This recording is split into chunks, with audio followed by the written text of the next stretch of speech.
to another Yarn in the Barn, week 7. Now, there's something wrong with the time. I can't make it out. I am so sorry. But again, if I was a technical wizard, I probably wouldn't be so interesting. That's all I can say. So hopefully, if you're watching this, please share it, if you don't mind.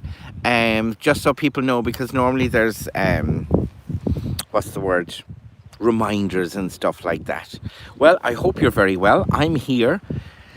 And good. It's been the last couple of days, the wind has been howling and it's like, it's going to rain. I'm going to bring the rain. The sky is grey and I'm going to bring the rain.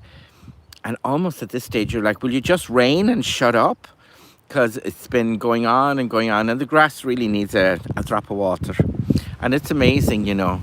You can be watering the garden. I'm sure you notice this yourself. You can be watering plants constantly, and you don't really get that much. It just keeps the plants surviving. But the minute the rain comes and the atmosphere fills with water, that's when everything grows. And there's also kind of a general consciousness in the plant world that the rain is here, so let's get going. And it is beautiful. It's quite sunny and everything, but we're kind of geared up for the rain. So I'm not in the barn today, because everybody's outside and this place is sheeted in goats. We have Ruby and Pearl and Howard and Lamal. So Margot is just down there. She seems to be minding. I must say, the mothers are really, I'll get a bit closer. The mothers are really amazing at minding each other's kids.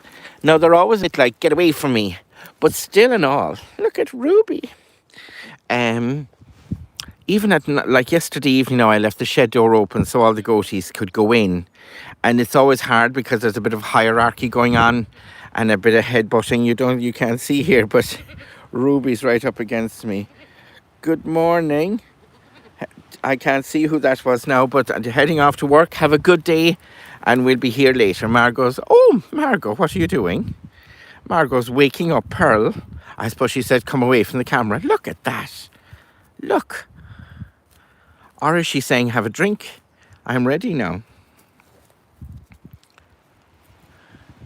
That, I bet you never saw that before. A bossy mom. Come on and have a drink for yourself.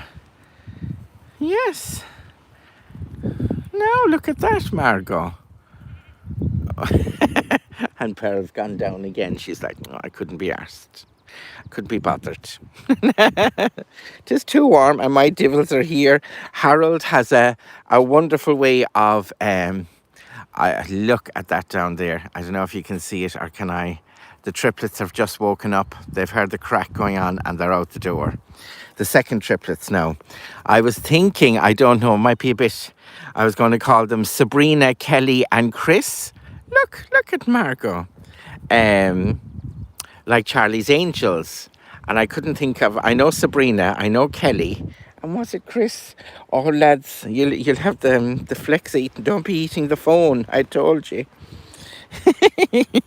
But Harold has a great way of whatever I'm doing, wherever I am, he'll headbutt me in between the legs or in the thigh or something, looking for milk. So I have to watch him. I'm walking around now with my knees clasped together. That's it. So yes, so as I say, I've been kind of moaning and groaning about it all week, but we'll have to start getting homes for a lot of these young fellas so they can go off and start their own herds and be lovely with people and have a great time and give people a great time. That's it, because if we all stay here, we'll starve. We'll starve. We need to get another field wired up. So, but look, we'll get it all sorted. And everybody, there's Ninja's twins there, the two boys. I'd say Twinkle's around with the mom. And there's lovely Jessie. Jessie nearly come over now. Jessie, come on, Jessie. So it is really beautiful today. That's, as I say, the cloudy. And thank you. Somebody mentioned the photo that was going over one morning. It was a Wednesday morning. And that is one of the most beautiful things about getting up early. you see beautiful things, beautiful scenery in the morning. Yes, you won't stop now till you have the thing broke. You won't. But it is. And it's great because I was trying to figure out where to go. And all you have to do is follow the goats because it's all lovely and sheltery here from the wind. Yes. Now, something interesting happened over the week. I was going to tell a story one morning, and I said I'd wait until Yarn the Barn because it's kind of interesting because it's a simple old story. It's something like my dad telling me of something that happened, and there was a bit of a catchphrase, and then, but I still remember my dad telling me this and kind of explaining it, and then something happened because there's some big project happening, and good man, no, Harold, you. So I was asked, would I send a letter of, what's the word, recommendation or support? And I tell you something, thank you ever so much for you who's watching this, because it's the first time I've ever been asked to write a letter of support. So I'm gone up in estimation, I'd say. But so I got it, and I was very flattered, and all the people they were saying it's a new artistic kind of endeavour, and it'd be wonderful for the area and everything. Good girl now, Ruby, you got sense. You sit down now, go over and sit down with her, Harold. But and then I was thinking about it, and I was like, but what exactly am I? I was all ready, set, go, and I was like, well, what am I supporting? And it brought me back to the story about a married couple, and she was a lot older, and it was her land. Good morning. Somebody sent him a Maureen. Hiya, Maureen. How's it going? And so the wife was older and the husband was younger, but it was her land and her animals. But of course, back then, it was the man was in charge no matter what kind of a creator he was. So they went to the fair anyway, and they had a couple of bonnos to sell. And of course, you see, what was more in the young man's head was trying to be seen as a mover and shaker and the new farmer in town. And what was in the woman's head was to make the best deal possible. So there was a jobber around, and the jobbers are like cattle dealers. They buy and sell animals, and they're always kind of they're very clever at making deals. That's what they do. So they want to make money as well. So they're always kind of, from the farmer's perspective, they're always, I wouldn't say the villain, but a kind of a rogue. But they're always up against it with the jobbers. You always have to. So anyway, just say they were looking for, I don't know, 350, 450 for a pig each, £4.50 or whatever. Good morning, Pauline. I'll have to get the big screen, lads, or I'll have to get new glasses, one or the other. But that was all right. So the jobber came around anyway, and your man was saying, Eddie, yes, we'd want about 450 a bon of, And the woman was talking to somebody else, and the jobber took all this in very quickly of the young man, the young husband, trying to be the mover and shaker and stuff. And he said, you know what? They're fine pigs, and I'd give you a tenner for the four of them. Now, like a tenner for the four of them sounds good, but if you could make 450 each, then a tenner for the four isn't that good at all. So the woman then kind of heard what was kind of, her attention was being drawn over, and so she was like, "What's a tenner for the four?" And the young fellow was kind of, Eddie, yes, sir. And so anyway, the jobber, who was trying to shame the young fella into making the bargain before sense or common sense could hit in, his catchphrase was, Eddie, sell the pigs and don't mind your mother. But the wife stepped in anyway, and she said, look, they're worth more than $2.50 each, even if they did go for four. So, or the four of them together. But it was that kind of hastily jumping in and sell the pigs and don't mind your mother was a great catchphrase my dad had.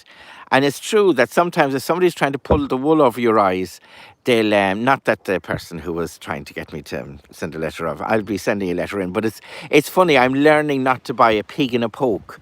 If you've ever heard that you buy a pig in a bag and you don't know what the pig is like, or if it's a male or a female, that you do have to check everything out. And I suppose as you're getting older, you do have to check everything out. And I have to say a huge thank you. I have to say thank you to all of you who watch this, and I mean, I get lovely messages. I've got lovely letters. I've got lovely presents. I've got Paul, who is going to make the wooden frame for feeding the kids, which will be fantastic for this year, for next year, and every year coming up. So thank you for all the videos and sending me to make sure that I took notice and got it done. And just a thank you for watching these, because I think as well, I've been kind of grumpy this week, and I've been trying to figure out where that grumpiness is coming from.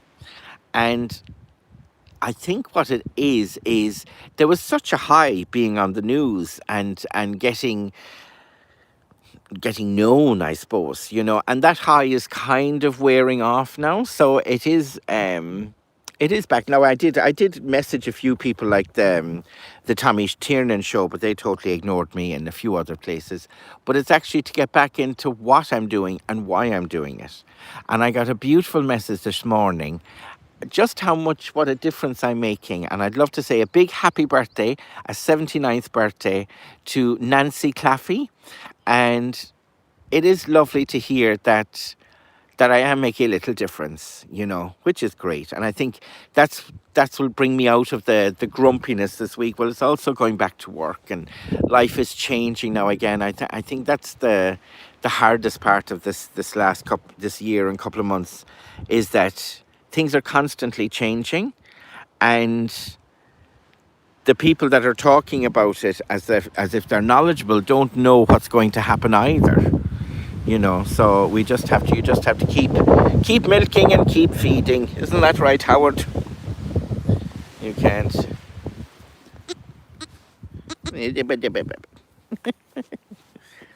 Look at that. Fall asleep now. No, he's full of life, this fella. He's full of life. So I'll put you back now. But it is lovely to get all the thanks and to know that these little videos and the goats are doing well. Oh, Ruby, you woke up again. You woke up again. And it is great. Now, I've been thinking about a story, and a good story to tell. And I'm thinking what I might do is piece by piece, week by week, link it up. Because one thing I do with classes and talks and storytelling is kind of a run through the mythology of Ireland. And it is, there's somebody else coming now, I'd say. And it is a nice thing, and we could do it week by week, and things fit in then. So at the very beginning, the Celts, now again, you see, this is because what we have in Irish mythology is brought from the Romans, from the Christians, and from people who visited Celtic Ireland and Celtic Europe, because the Celts, now again, we just don't know. It's like the Celts don't seem to have anything written. Maybe they did and it was all destroyed. You just don't know. I'm learning to question everything every day. All the time now. Hello, Harold. And so it is said that the Druids did believe that there were makers of the world. There were creators of the world. And some of these creators became dryads, D-R-I-D-S, and they lived in the trees. And that's where you would get the folklore of the hawthorn tree being very special. In fact, we have a lovely, hi Margot. I'm guessing now I'm bringing the bucket with me wherever I go, so I can sit down comfortably because all the forests are around here. I have a lovely hawthorn here that I'll be decorating for Bealtaine. I don't know if you can see it or not. It is beautiful. So the Celts believed that the Dryads lived in these trees, these spirits, and they looked after the trees and they created things. So Ireland, there's Margot now. They're all the gang. So all the first people to arrive in Ireland is said to have been Partholon. Now, Partholon came with 3 boats, I think. He had 3 boats, and they settled in Ireland. And then as they settled, there's Howard Jones. Throw off your mental chains. So Partholon came, they set up in Ireland, and then as they did, the country changed because when they came first, there was only kind of a valley, mountains around it, and a couple of rivers. But then more rivers opened up, more valleys were created. And that's what happens when people come onto the land. Even now, here with me, since I've come back 4 years ago, fields are changing, gaps are being opened, reopened, things are being planted, things are being moved around. So you can see that that is a part of what happens when somebody moves in. Now, Partholon is the Irish for Bartholomew. So anybody who's called Bat or Batty, the Irish for their name is Partholon, the first man in Ireland. So he lived in Ireland for a long time and his people prospered. But after a while, they succumbed to a disease. It's so funny to think of it now. I just glanced over that before, but now I'm thinking, oh my God, was it a virus? Was it? So they succumbed to a virus, and they all died except one man, Partholon's brother, Finan, I think Finan, and he lived on. And Turin lived on, and he became very, very old, and just as he was about to die, he turned into a fine young stag and became the king stag, head stag of Ireland, and reigned for 300 years. And then just as he got old as a stag and was about to die, he became an eagle and became king of the eagles in Ireland. And he went on like this. He became a boar, and eventually he became a salmon. And for 300 years, he was king of the salmon of Ireland. And he was caught by a chieftain up, I think, kind of Louth, Meath area. And the chieftain's wife ate the salmon, and she so loved the salmon that she ate the whole lot of it together. And he became the chieftain's son and eventually chieftain. But it was the spirit of Turin that had it, and he remembered the history of Ireland. And that's how we know about Partholon and all these people. So Partholon, eventually the people of Partholon died, except for Turin, who lived in Ireland. And eventually he said he saw another group of people coming, and they were the people of Nemed, Mened. And Nemed set up, and they were so intent. Now the gang are coming down. The gang are coming over. They hear the crack. They were so intent in coming to Ireland that they burnt their ships when they got here because they were going to stay here. Now, Partholon and Nemed and all the people who came to Ireland had to fight with a group called the Fomorians. Now, the Fomorians were kind of an ugly type of person. They weren't very beautiful, they weren't very cultured, but they still had a very strong hold in Ireland. It's also kind of like that they were like the negative forces of nature. If it was raining today, I would say it's the Fomorians. If there was a flood, they would say it's the Fomorians. If there was scorching desert and no rain, it was the Fomorians. So anything to do with nature that was bad, it was the Fomorians. So look, I must walk over now. So Partholon had to do battle with them, and Nemed did as well. And they were constantly kind of at war and watching the Fomorians because they were based up in Donegal and especially in Tory Island. Later on, Ballar, one of their great chieftains, was up there as well in Tory Island. Ballar of the Evil Eye, but that's another story down the line yet. So again, sickness came to Nemed's people, and there was 3 boats of them left. One boatload went to Greece, and they became the Fir Bolg. Another group went off. I'm trying to think where the other group was. A second group went to over to Egypt, they reckon. And that was the Tuatha Dé Danann. They came back as the Tuatha Dé Danann much later on. And the Fir Bolg came back into Ireland, and they stayed for a little while. Oh, the Fir Bolg went to Greece, that was it. Yes, they went to Greece, and they weren't treated very well. They ended up being slaves of the Greeks.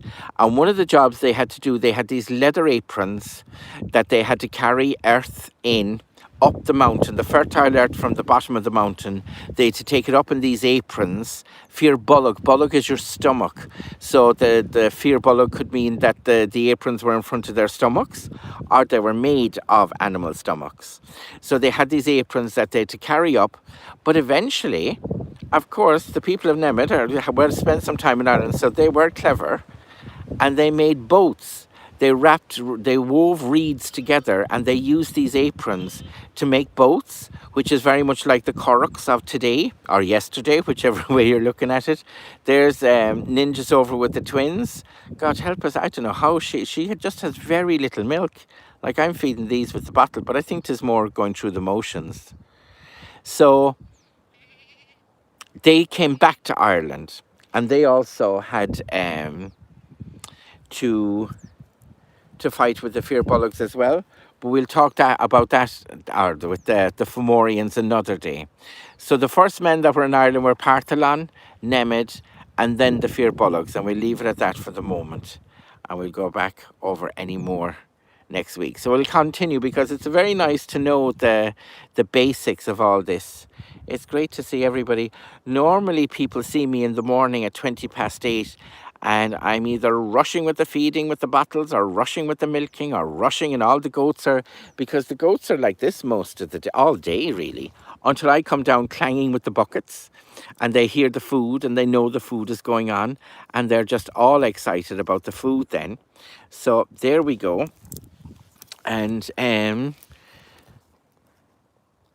trying to think, is there anything else?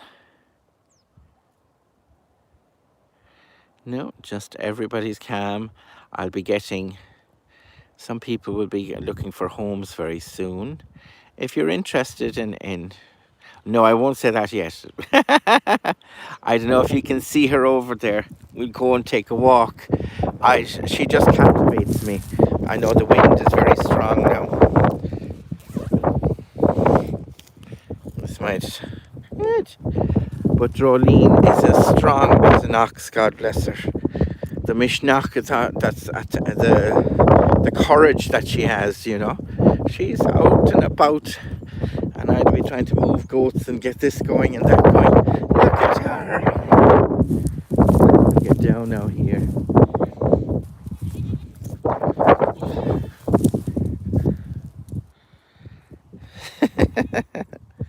She is just...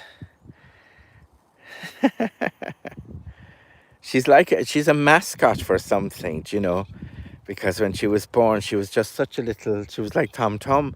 Look at Bliss, come on over. These two are amazing.